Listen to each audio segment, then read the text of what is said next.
berlaku sebagai dasar dalam memeriksa dugaan nepotisme dalam penyelenggaraan pemilu yang TSM. Bahwa kemudian Undang-Undang Pemilu dan Perbawaslu telah pula mengatur lembaga yang berwenang memeriksa pelanggaran administratif pemilu TSM yang di dalamnya sebagaimana diinginkan oleh pemohon masuk klausul nepotisme adalah Bawaslu, bukan Mahkamah Konstitusi. Bahwa oleh karena itu telah terang benderang pemohon yang memilih memasukkan permohonan dugaan pelanggaran administratif pemilu TSM kepada Mahkamah Konstitusi daripada kepada Bawaslu, padahal masih ada waktu itu 14 hari, adalah benar-benar salah alamat dan patutlah untuk ditolak atau setidak-tidaknya dinyatakan tidak dapat diterima.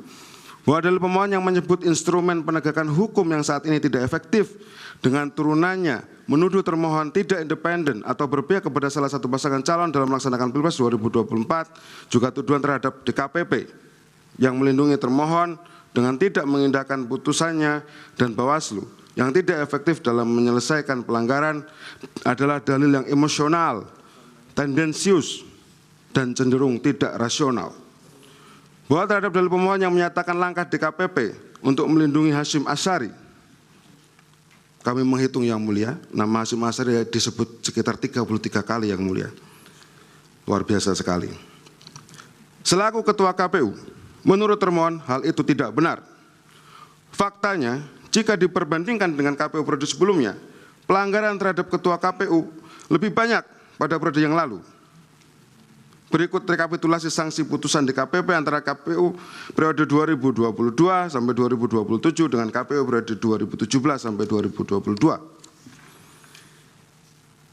Arif Budiman, jumlah pengaduan 45, rehabilitasinya nanti dibaca sendiri, mohon maaf para pihak. Intinya adalah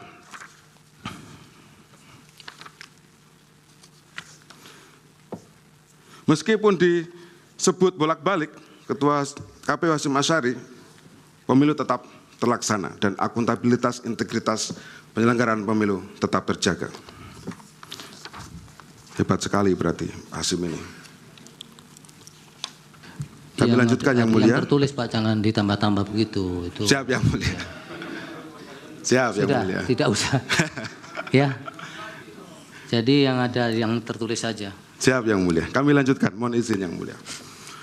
Bahwa pemohon mendalilkan termohon dianggap menunjukkan keberpihakannya terhadap salah satu pasangan calon presiden dan wakil presiden berdasarkan dua alasan. Termohon dianggap langsung menerapkan putusan MK nomor 90 garis miring PUU strip 21 Romawi garis miring 2023 secara leksikal. Dan termohon dianggap langsung menerapkan putusan MKRI nomor 90 dan seterusnya tahun 2023 tanpa mengubah PKPU nomor 19 tahun 2023. Bahwa terhadap dalil tersebut, termohon memberikan jawaban sebagai berikut. Bahwa pada dasarnya tidak ada tindakan, perbuatan maupun produk hukum yang termohon terbitkan yang hanya ditujukan untuk kepentingan salah satu pasangan calon. Karena setiap tindakan, perbuatan maupun produk hukum yang termohon terbitkan itu berlaku dan mengikat secara umum bagi setiap warga negara Indonesia, termasuk kepada setiap pasangan calon presiden dan wakil presiden. Bahwa termohon telah menerbitkan peraturan KPU nomor 19 tahun 2023 dan seterusnya, sebagaimana diubah dengan peraturan KPU nomor 23 dan seterusnya. PKPU pencalonan tersebut berlaku untuk semua pasangan calon. Bahwa berdasarkan ketentuan pasal 169 huruf Q Undang-Undang Pemilu junto pasal 13 ayat 1 huruf Q Peraturan KPU nomor 19 tahun 2023 pada pokoknya mengatur berkaitan dengan batas minimum usia bakal calon presiden dan wakil presiden. Bahwa ketentuan pasal 169 huruf Q Undang-Undang Pemilu diajukan judicial review kepada Mahkamah Konstitusi di mana Mahkamah Konstitusi melalui putusan Mahkamah Konstitusi nomor 90 dan seterusnya tanggal 16 Oktober dalam pokok amar putusannya memutuskan hal sebagai berikut dianggap dibacakan yang mulia.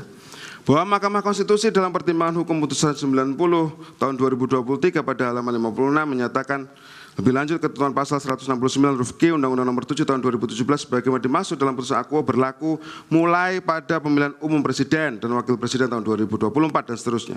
Bahwa berdasarkan uraian di atas, maka ketentuan norma mengenai batas minimum usia bakal calon presiden dan wakil presiden pada pemilu tahun 2024 dan seterusnya adalah berusia paling rendah 40 tahun atau pernah sedang menduduki jabatan yang dipilih melalui pemilihan umum termasuk pemilihan kepala daerah. bahwa tindakan termohon menerbitkan surat nomor 1145-01.4/SD-05-2023 dan keputusan Komisi Pemilihan Umum nomor 1378 tahun 2023 tentang pedoman teknis pendaftaran, verifikasi dan penetapan pasangan calon presiden dan wakil presiden dalam pemilihan umum tahun 2024 adalah dalam rangka untuk menindaklanjuti putusan Mahkamah Konstitusi nomor 90 dan seterusnya yang telah dibacakan pada tanggal 16 Oktober 2023. Bahwa tindakan termohon yang dianggap pemohon langsung menerapkan putusan MK nomor 90 tahun 2023 yang telah dibacakan pada tanggal 16 Oktober 2020 ini dikarenakan berdasarkan ketentuan pasal 24C ayat 1 Undang-Undang Dasar 1945, junto penjelasan pasal 10 ayat 1 huruf A dan pasal 47 Undang-Undang MK sebagaimana telah diubah beberapa kali terakhir dengan Undang-Undang nomor 7 tahun 2020 tentang kekuasaan dan pasal 29 ayat 1 Undang-Undang nomor 48 tahun 2009 tentang kekuasaan kehakiman serta pasal 77 Peraturan MK nomor 2 tahun 2021 tentang tata beracara dan perkara pengujian undang-undang pada pokoknya mengatur bahwa putusan Mahkamah Konstitusi bersifat final, yakni putusan Mahkamah Konstitusi langsung memperoleh kekuatan hukum tetap sejak diucapkan dan tidak ada upaya hukum yang dapat ditempuh. Sifat final dalam putusan Mahkamah Konstitusi mencakup pula kekuatan hukum mengikat, final and binding. Bahwa di samping itu, secara teoritis, menurut Sukri Asari, Merinde, dan kawan-kawan dalam tulisannya pada Jurnal Konstitusi, volume 10 nomor 4, Desember 2013, dengan judul Modal dan Implementasi Putusan Mahkamah Konstitusi dalam Pengujian Undang-Undang, Studi Putusan tahun 2003 sampai 2012, menyatakan bahwa salah satu bentuk putusan Mahkamah Konstitusi adalah putusan yang bersifat langsung dan dapat dieksekusi, atau self-implementing, yang artinya, putusan Mahkamah Konstitusi pada prinsipnya berlaku terhadap ketentuan yang dinyatakan dibatalkan dan tidak berlaku lagi, tetapi hal tersebut tidak menimbulkan kosongan hukum, sehingga pada umumnya putusan tersebut secara otomatis dieksekusi tanpa perlu ditindaklanjuti oleh lembaga lain. Itu berkaitan putusan 90 ya Pak? Ya. Langsung ke 33, Oke, angka 17. Dianggap dibacakan selebihnya. Dianggap dibacakan yang mulia.